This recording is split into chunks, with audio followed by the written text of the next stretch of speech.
Oi, pessoal! Hoje a nossa análise é sobre anedonia, sabe? Aquela incapacidade marcante de sentir prazer em coisas que antes a gente gostava. Vamos dar uma olhada juntos nas complexidades desse sintoma, que muitas vezes passa batido, com base no material que a gente recebeu. Isso. E logo de cara, um ponto que chama a atenção é: a compreensão superficial da anedonia muitas vezes leva a diagnósticos e tratamentos incompletos. Exato. O material que a gente analisou define bem, né? A anedonia como essa perda específica do prazer. Diferente de só estar triste ou desanimado. Uhum. A gente vê como um sintoma-chave na depressão maior, afeta muita gente mesmo, mas aparece também em outras condições, tipo esquizofrenia, dependência química, até Parkinson. Sim, é bem abrangente. As fontes que o material traz, tipo vídeos de especialistas, artigos, listam os sintomas clássicos: perder interesse em hobby, se isolar, menos desejo sexual, aquela sensação de vazio, né, de anestesia emocional. É isso aí. Achei interessante também que algumas fontes separam, né? Anedonia social, que é a falta de prazer em estar com gente, e a física, que é mais nas sensações: comer, toque, sexo. Sim, essa distinção ajuda. Mas, olha, o ponto fraco que a gente nota, tanto no material quanto na prática, é que essa definição clara muitas vezes se perde no caminho. Como assim? A anedonia acaba sendo jogada no mesmo saco da tristeza geral da depressão, ou confundida com apatia, sabe? Ah, entendi. E isso acaba mascarando o problema real, que é uma disfunção lá no sistema de recompensa do cérebro. Falta investigar mais a fundo, diferenciar o querer, que é a antecipação do prazer, do gostar, que é sentir o prazer na hora. Essa falta de clareza dificulta muito criar uma terapia que vá direto ao ponto, né?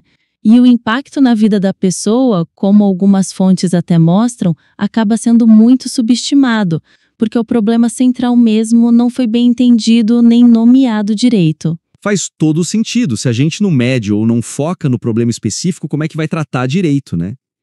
Então, como a gente pode, assim, refinar essa abordagem?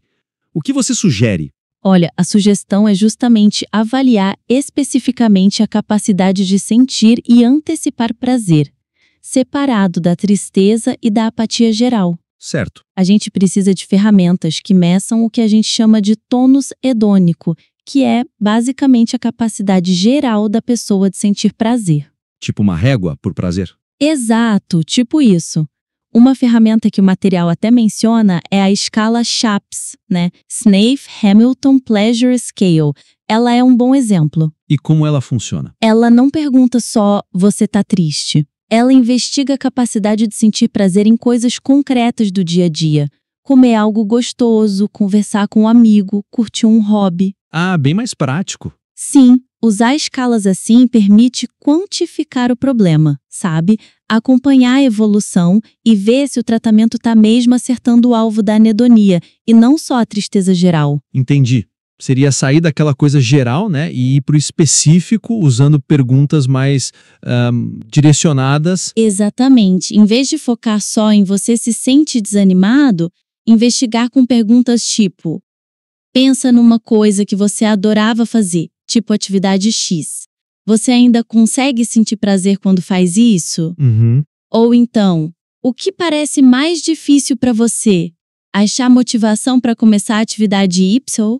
Ou sentir satisfação enquanto está fazendo? Boa pergunta essa. Outra poderia ser: você consegue se lembrar da última vez que se sentiu genuinamente satisfeito com alguma coisa? Explorar aquelas 3 dimensões que algumas fontes trazem: a vontade, antecipação, o gostar na hora e a capacidade de aprender ou lembrar do que foi bom, dá pra gente um retrato muito mais fiel, sabe? Da experiência da pessoa. Com certeza. Aí sim o tratamento pode ser mais personalizado, mais eficaz. É um passo além da avaliação geral dos sintomas. Essa necessidade de ser específico parece ligar direto com a parte da neurobiologia da anedonia, né? Sim, conecta total. Ele liga a anedonia a problemas no sistema de recompensa. Fala de dopamina, serotonina, noradrenalina. Isso me faz pensar: Será que os tratamentos que a gente usa hoje estão realmente alinhados com essa complexidade toda do cérebro? Essa é exatamente a questão central do nosso segundo ponto de análise. Tratamentos que focam primariamente na serotonina podem não abordar eficazmente a anedonia, que está mais ligada à disfunção da dopamina ou da noradrenalina. O material detalha bem essa base neurobiológica. Cita alterações nos neurotransmissores, não só a dopamina, mas um combo deles. Menciona áreas do cérebro como a área tegmental ventral, o córtex pré-frontal, e achei muito relevante a conexão que fazem com o uso crônico de drogas, sabe? Causando uma espécie de exaustão nesses sistemas, como algumas fontes descrevem. Exato. Aquela ideia da dopamina barata versus o prazer natural. Ilustra bem o problema, né? Ilustra perfeitamente. E a limitação que a gente identifica aí é como isso se aplica na clínica, no dia a dia. A prática comum, muitas vezes, é começar com os ISRS, os inibidores seletivos da recaptação de serotonina, para tratar depressão. Que são os mais comuns, né? Sim, os mais conhecidos. E eles são ótimos para muitos sintomas, mas podem não ser a melhor aposta para a anedonia especificamente. Porque a anedonia, muitas vezes, tem uma ligação mais forte com a dopamina e a noradrenalina. Entendi. Como algumas fontes citadas mencionam, e o próprio fato de existirem escalas como a CHAP sugere, a anedonia que persiste é um sinal ruim. Indica um prognóstico pior, maior risco de recaída, mesmo que a tristeza melhore. Nossa, isso é sério? E pior ainda, algumas fontes alertam que certos remédios, incluindo, olha que paradoxo, alguns antidepressivos e antipsicóticos, podem causar ou piorar a anedonia. É um cenário bem complexo, viu? Quer dizer, a ferramenta mais usada pode não ser a ideal para esse parafuso específico e às vezes pode até atrapalhar. Caramba, isso exige uma atenção muito maior na hora de escolher a medicação, então. Precisamente.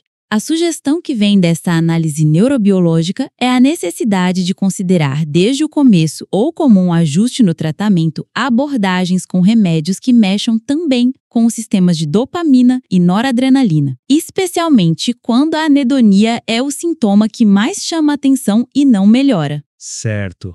O material menciona os IRNDs, inibidores da recaptação de noradrenalina e dopamina, como a bupropiona, por exemplo, como uma alternativa. Ah, sim. Isso não quer dizer para jogar fora os ISSS, claro, mas é para ter uma visão mais ampla das opções e personalizar a escolha para o perfil de sintomas do paciente. Faz sentido. E, óbvio, super importante avaliar o histórico de uso de substâncias e o impacto dos remédios que a pessoa já está tomando. Perguntar ativamente sobre a capacidade de sentir prazer é chave nesse processo todo. E como isso funcionaria na prática? Pode dar uns exemplos para a gente visualizar melhor? Claro, vamos lá. Pensa num cenário. Uma pessoa com depressão maior e a queixa principal dela é: nada mais tem graça, não sinto prazer em nada. Ela está tomando um ISSS há uns meses, a tristeza melhorou um pouco, mas a anedonia continua lá, forte. Nesse caso, seria muito pertinente conversar com um médico, com um profissional de saúde, sobre a possibilidade de associar um remédio com ação na dopamina noradrenalina, ou talvez até trocar o ISRS por um IRND. E entendi a lógica. Outro exemplo, alguém que teve dependência química e relata uma anedonia muito grande depois que parou de usar a substância. O foco da terapia, tanto com remédio quanto na psicoterapia, precisaria mirar não só em evitar recaída, mas ativamente em estratégias para reabilitar esses circuitos de recompensa que ficaram desgastados, sabe? Ajudar a pessoa a reencontrar prazer nas coisas normais. Exatamente. Ajudar a pessoa a encontrar prazer em fontes naturais, sustentáveis, música, exercício, contato social, hobbies, coisas que a droga tinha meio que sequestrado. Entendi. A parte do remédio precisa ser mais direcionada, olhar além da serotonina. Mas e a parte psicológica? O material fala bastante de TCC, ativação comportamental. Como essas estratégias entram nisso? Especialmente pensando que a própria anedonia tira a vontade da pessoa de fazer terapia, né? Excelente ponto. E isso leva a gente direto para a terceira análise crucial do material, Estratégias psicológicas precisam ir além de só reduzir o negativo. Elas têm que ativamente cultivar o positivo. Sim, o material bate bastante nessa tecla, que a anedonia não afeta só o sentir prazer, mas a antecipação, a motivação, até a memória das coisas boas. Exato. Fontes como Saúde da Mente, Dr. Elias Souza, detalham bem isso. E várias fontes criticam aquelas terapias focadas só em diminuir tristeza ou ansiedade. Dizem que a pessoa pode até ficar funcional, mas continua sentindo a vida meio cinza, sem graça, como uma das fontes relatou. É a descrição perfeita. Daí a importância que o material dá para TCC, TAC, ativação comportamental e aquele treino de afeto positivo. O ponto fraco aqui, o desafio, é a própria natureza traiçoeira da anedonia. Essa falta de motivação e a crença de que nada vai adiantar são barreiras gigantescas. É o X da questão, né? Com certeza, ficar só esperando o prazer voltar quando a ansiedade diminuir geralmente não funciona para quem está com a anedonia forte. A pessoa não tem a energia ou a fé inicial para se engajar nas atividades que poderiam justamente ajudar. Vira um ciclo vicioso. Exato, um ciclo vicioso. A falta de prazer leva à inatividade, que reforça a falta de prazer e a desesperança. Confiar só que a capacidade de sentir prazer vai melhorar sozinha é muitas vezes uma aposta que não dá certo. Parece um paradoxo mesmo. A terapia pede engajamento, mas a doença tira justamente a vontade de se engajar. Como a gente quebra esse ciclo então? A sugestão é implementar, de forma bem proativa, estruturada e muitas vezes com a ajuda de fora, técnicas comportamentais e cognitivas que são feitas especificamente para reconstruir a capacidade de buscar, experimentar e, muito importante, registrar o prazer. Agir antes de sentir vontade. Isso. Não é esperar a vontade aparecer, é agir apesar da falta de vontade inicial. Abordagens como TCC, TAC e ativação comportamental que o material menciona são chave. Aquele treino de afeto positivo que foca em saborear as experiências e construir memórias positivas é outra ferramenta ótima. Certo. E aqui, o apoio social, como algumas fontes destacam, é fundamental. Família, amigos, eles podem ajudar a pessoa a cumprir as tarefas da terapia, a sair de casa, a começar uma atividade. Funcionam como um empurrãozinho, um ativador externo, enquanto a motivação interna não volta com força total. Entendi. Então a chave é a ação deliberada, mesmo sem vontade, e usar o apoio das pessoas com um impulso inicial. Você pode dar exemplos concretos dessas técnicas? Como funciona na prática? Com certeza. Uma técnica clássica da ativação comportamental, que uma fonte até mencionou, é o agendamento de atividades. A pessoa, junto com o terapeuta, escolhe e literalmente agenda atividades que antes davam prazer, mesmo que sejam coisas pequenas, tá? Tipo ouvir uma música, tomar um café sentindo o sol na pele, ligar para um amigo. Colocar na agenda mesmo. Isso. O foco, no começo, não é nem sentir o prazer, é cumprir o que está agendado. O ato de planejar e fazer já começa a reativar os circuitos de planejamento e ação no cérebro. Interessante. Outra técnica é o saborear, o savoring, que vem muito do mindfulness. É treinar a atenção plena em experiências sensoriais simples. Sentir a textura da roupa, o cheiro do café, o barulho da chuva, buscando extrair o máximo de sensação positiva daquilo, por menor que seja. Prestar atenção nos detalhes bons. Exato. Na TCC, a gente trabalha muito para identificar e desafiar aqueles pensamentos automáticos que bloqueiam a busca pelo prazer.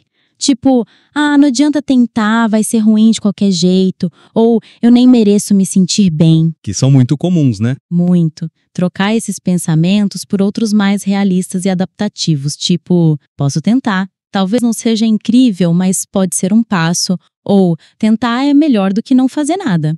Isso abre espaço para a pessoa agir. Certo. Incentivar a retomar hobbies aos pouquinhos, começando com 10 minutos por dia e anotar qualquer mínima sensação positiva que aparecer. Isso ajuda a reconstruir a memória do prazer. Pequenos passos. Pequenos passos. E claro, tudo isso apoiado por hábitos saudáveis, sono em dia, boa alimentação, exercício físico que, como várias fontes lembram, são a base para a neuroquímica do prazer funcionar bem. Fica muito claro que para lidar com a anedonia precisa de uma combinação de estratégias, né? Olhar para a neurobiologia, para o comportamento, para a cognição, tudo de forma bem ativa e direcionada. Exatamente. Não é só tratar a tristeza que está junto, é de fato reabilitar o prazer. Bom, resumindo então a nossa análise de hoje. Para abordar a anedonia de um jeito eficaz, a gente precisa ir além do tratamento padrão da tristeza. É fundamental reconhecer as características únicas dela, essa desconexão do prazer, da antecipação, da motivação. Precisamos considerar as bases neurobiológicas, pensar em dopamina e noradrenalina na hora de escolher os remédios, quando eles forem necessários, e, crucialmente, aplicar estratégias psicológicas ativas, coisas como agendar atividades, treinar o saborear, mexer nos pensamentos, para reconstruir proativamente a capacidade de sentir e buscar o prazer, muitas vezes contando com apoio social como um catalisador no início. É isso aí, uma abordagem bem mais completa. Esperamos que essa exploração mais a fundo do material sobre a anedonia traga perspectivas úteis para você que nos ouve. Convidamos você a refletir sobre como esses pontos podem refinar sua abordagem, seja ela qual for. E claro, se quiser continuar aprimorando seu trabalho com base nessa nossa discussão, sinta-se à vontade para submetê-lo novamente. A gente está aqui para ajudar a buscar mais clareza e impacto.